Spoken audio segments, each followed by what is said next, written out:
Shalom saudaraku yang dikasihi oleh Tuhan. Tema kita saat ini adalah jangan main-main dengan Tuhan.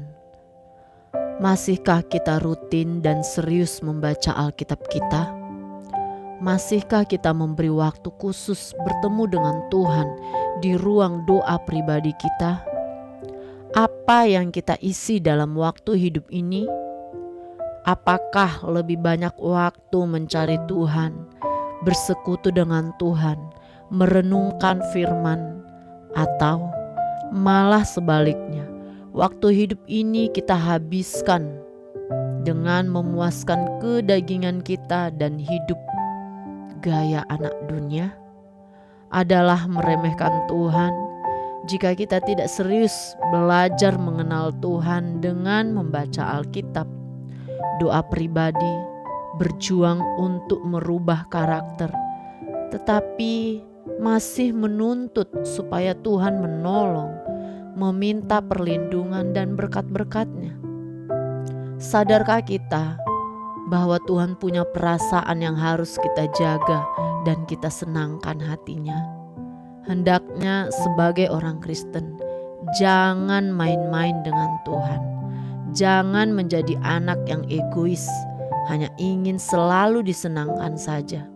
Sebagai murid Kristus yang tidak sungguh-sungguh mengikuti aturan Tuhan, sebagai mempelai Kristus tetapi masih bercinta dengan dunia ini, bahkan pelayan Tuhan tetapi masih tidak mau serius untuk mengenakan karakter Kristus.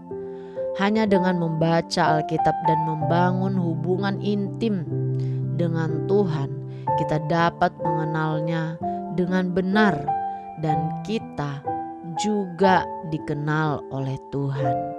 Melalui itu kita tahu apa nasihat dan pesan Tuhan atas apa yang harus kita lakukan, juga yang tidak harus kita lakukan. Melalui peristiwa hidup, maka huruf-huruf dalam Alkitab akan menjadi hidup, menjadi remah yang mengubah hidup kita. Itu semua dapat kita pahami jika hubungan kita serius dengan Tuhan, bukan main-main. 1 Yohanes 2 ayat 6 dalam terjemahan BIMK dikatakan, barang siapa berkata bahwa ia hidup bersatu dengan Allah, ia harus hidup mengikuti jejak Kristus. Ini adalah mutlak dalam diri kita jika berani menyandang sebagai orang percaya, orang Kristen, dan mengakunya anak Tuhan. Mari kita menyadari bahwa kita tidak bisa main-main lagi dalam hidup ini.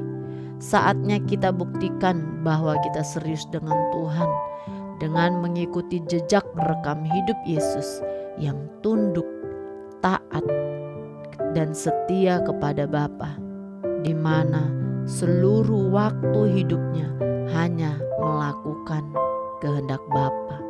Amin. Tuhan Yesus memberkati kita semua.